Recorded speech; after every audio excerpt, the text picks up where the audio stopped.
year was 2027. Advances in biotechnology were helping people improve their physical and mental abilities to an amazing degree, provided, of course, they had enough money. A new breed of people was emerging, half human, half machine. And in Detroit, at least, not was happy to see it. I'd just landed a job as head of security at Sarif Industries, a cutting-edge biotech firm. David Sarif himself handpicked me for the job, said he needed me to keep his people safe. My ex, Megan Reed, was one of them. Brilliant neuroscientist, Megan had found a way to make augmentation safe and affordable for everyone. All she had to do was present her research to Congress. But the night before her big meeting, my security measure. A team of Black Op mercenaries stormed into Sarif headquarters, murdering everyone in sight. 3 of the mercs were heavily augmented walking tanks. Their mission? Take out Megan and her team.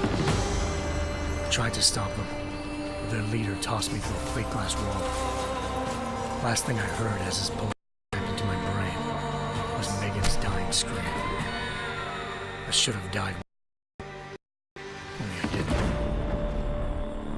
High-end military-grade enhancements saved my life. The best augmentations they could buy. It took me half a year to get a feel for them. Should have taken longer. But 6 months into my recovery, Sarif Industries was attacked again. This time, by a radical group of pro-human purists. Violent, militant, and fanatically opposed to human augmentation. They claimed to be members of Humanity Front, a non-profit organization that wanted the UN to limit biotechnology research. The thugs broke into Sarif's factory and found machinists working overtime on a top-secret military augment, the Typhoon. Sarif sent me to retrieve it, and when I did, I found one of the so-called purists to it, wired with cerebral implants, trying to download its classified specs. Obviously, something more was going on. The AUG killed himself before I could question him. Sarif ordered me to dig deeper. With the help of Frank Pritchard, Sarif's head of cybersecurity, I did. Turns out a second hacker had been controlling the AUG's actions from somewhere off-site.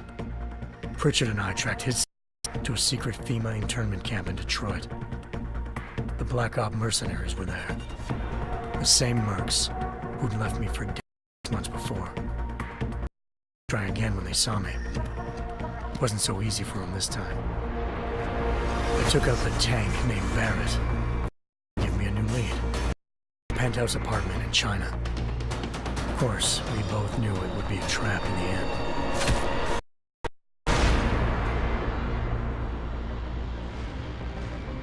Hengsha Island, China. Home to a city so crowded, they had to build a second city on top of it. Trying to find clues in Hengsha wouldn't be easy. Lucky for me, I wasn't alone. Farida Malik, Sarif Industries' ace pilot, had lived in Hengsha before. A good person to have on your side. She knew enough to get me around. Malik dropped me in the lower city, close to the penthouse Barrett had told me about. Bell Tower Associates, a private security firm under contract to the Chinese government, had agents tossing the suite when I arrived.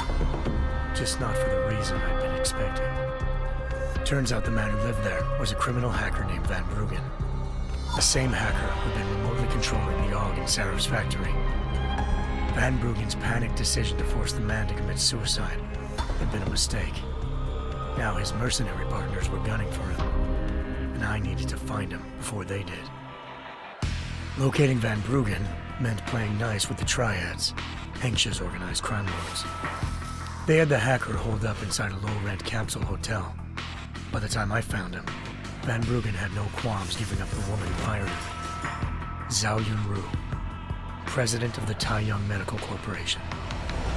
According to Van Bruggen, Zhao wanted to monopolize the augmentation industry and had hired Black Op mercenaries to destabilize her competition. Sarif Industries was at the top of her list. To prove this, I needed to get inside TYM and grab a surveillance hologram off a server. Suspected Van Bruggen was hiding. He told me this, but nothing could have prepared me for what I saw. Megan wasn't dead. She and her 4 best researchers had been kidnapped, spirited away somewhere while their kidnappers made it look like they were dead. Desperate to learn more, I confronted Zhao in her penthouse. She claimed to be a pawn in a bigger plan, and hinted at a group so powerful it controlled global interests at a whim. Then she slipped into a panic room and hit the alarm, forcing me to make a very quick exit. I figured Zhao was lying, but part of her confession made sense. David Sarif had been worried about his people. So worried, he'd required all of them to have subdermal devices surgically implanted. The GPOs would have been broadcasting the day of the attack. But Zhao said a single call to Picus, the world's leader in global 24-hour satellite news, had turned those signals off. I needed to fly to Picus headquarters in Montreal if I wanted to learn more.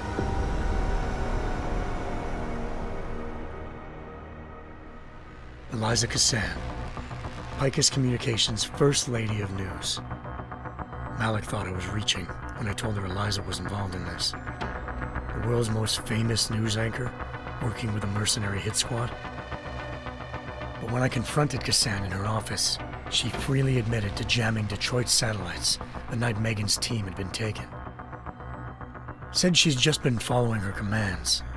I suspected she wanted to say more. But Black Op mercenaries showed up looking to shut us both down. And just like that, the Eliza I'd been talking to disappeared. The Mercs were led by an augmented killer I'd crossed paths with twice before. Fedorova, a woman who'd made silence her best friend. She waited for me to track Eliza's transmission to a server room underneath the Picus complex, then jumped me from behind. A deadly fight ensued. I made sure she moved silently again.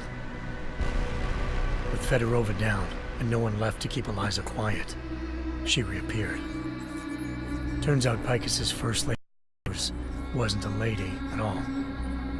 She was a sophisticated AI program, engineered to monitor data streams and control what people believed.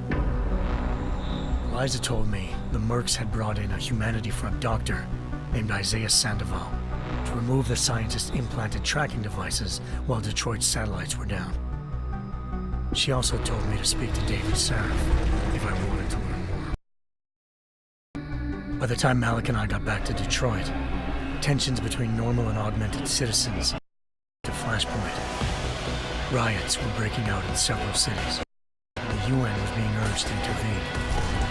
Sarif was trying hard to convince Hugh Darrow, the inventor turned philanthropist who'd once been a leading proponent of enhancement technologies, to help stop a possible regulatory vote. Sarif had a lot riding on Darrow. Megan's discovery would have given millions of people the chance to evolve beyond their normal human abilities, and at the same time catapulted Sarif Industries to the top of the Fortune 500. According to Sarif, this, and didn't want people evolving unless they controlled how it was done. He called his enemies Illuminati, and urged me to keep searching. Determined to do so, I tracked down Sandoval via America's most outspoken augmentation opponent, Bill Taggart, Sandoval's boss and founder of Humanity Front. Sandoval admitted to operating on Megan's team when I confronted him, but said he hadn't removed their GPLs. He'd merely switched them to a different frequency. Pritchard was able to trace one of the signals to China. Malik and I immediately took off in pursuit. Unfortunately, the Illuminati were one step ahead.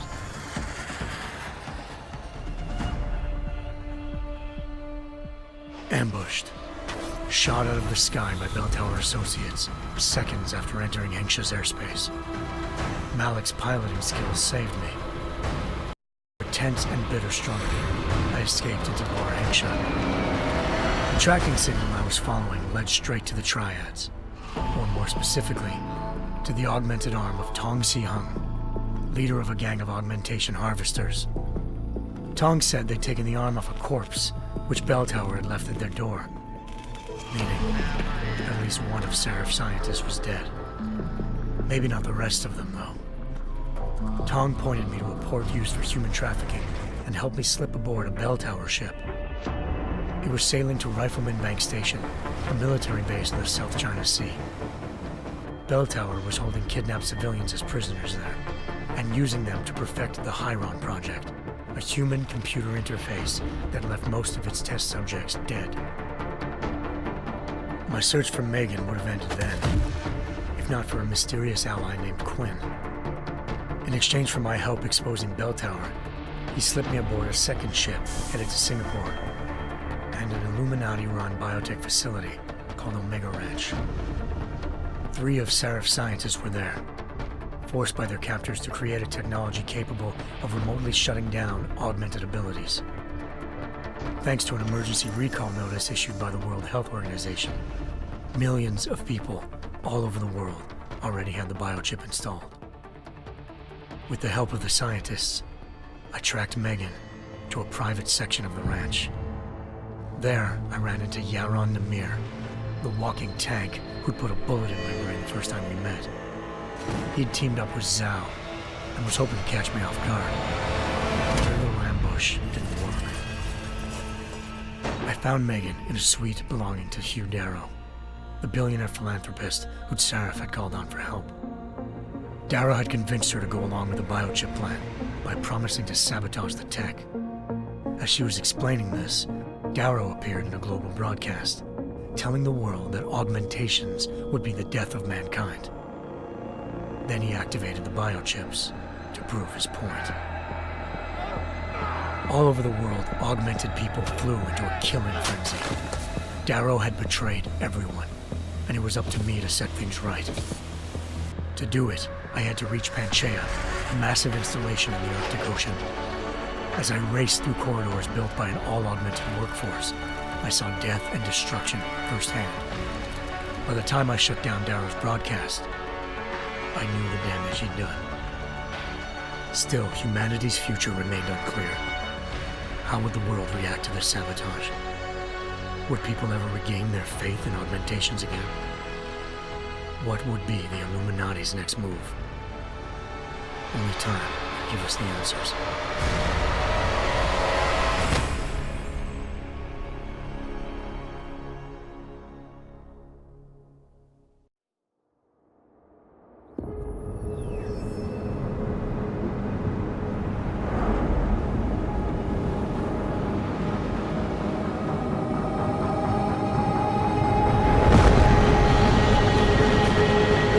I once thought I could save the world.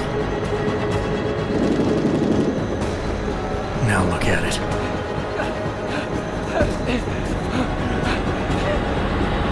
In yet another augmented terror attack, 251 passengers aboard Sister Airlines Flight 451 were killed when an augmented passenger broke into the plane's cockpit and ruthlessly butchered its flight crew.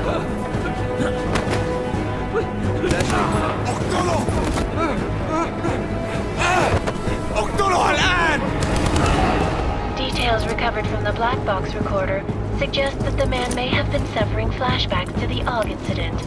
That horrible day 2 years ago when augmented people all over the world flew into a psychotic killing spree, causing the greatest loss of life in recent history. Sometimes, you just have to let go and embrace what you've become. Not gonna go all wonky on us now, Hansa, are ya? Well, if I do, McCready, I guarantee you'll never see it coming. Agent Jensen, am I gonna have a problem with you? No, sir. No reason to assume you would. Good, because you are the only augmented operative on this team, and I intend to make good use of you. Listen up, all of you. We've got a sandstorm barreling down our arse and we can't afford to make mistakes. We're going after this man, an arms dealer named Shepard. He's ex-Bell Tower, one of the Special Forces commanders who disappeared during the incident. And he's come out of hiding? That cannot be good. It's not. He's selling weapons and military-grade augments to terrorists. This is Aran Singh, the undercover agent who lured Shepard out of his hole. Best you see Interpol's got. but 3 years he's worked hard to get in tight with the Jinn, an Iraqi smuggling cartel that's infected the Eastern Hemisphere like a plague. Last week, our arms dealer sent a message to the Jinn, offering to sell them a shitload of black market merchandise dirt cheap. They told Singh to handle the buy. They're not gonna like it when Interpol disrupts their party.